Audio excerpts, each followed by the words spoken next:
ये लड़ाई साख की थी। ये लड़ाई एक छत्र राज वाले सबसे बड़े गढ़ की थी।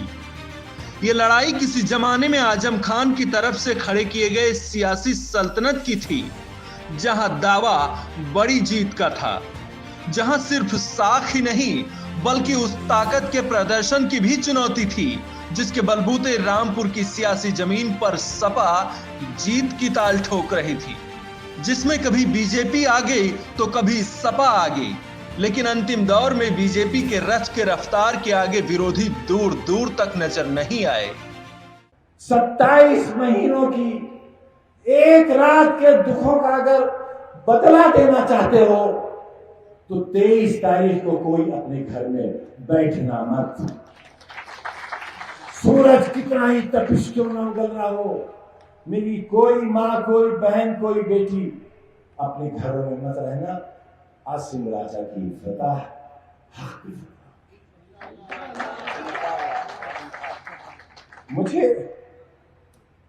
मुझे शर्मिंदा मत कर देना,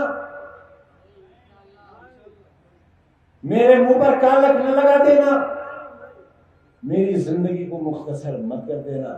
कहीं ऐसा ना हो ये सदमा मेरे लिए ज्यादा गहरा हो सकता है। उपचुनाव की घोषणा के बाद रामपुर सीट पर एक तरफा चुनाव की उम्मीद जताई जा रही थी।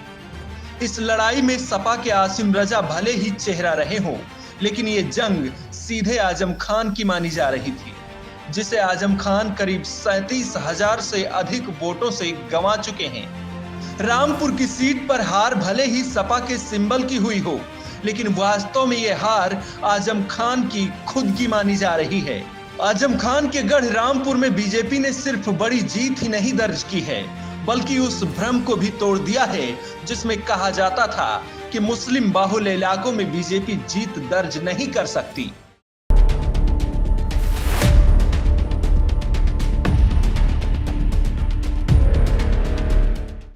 इस जीत के साथ ही बीजेपी ने सपा को एक साथ डबल डैमेज दिया है।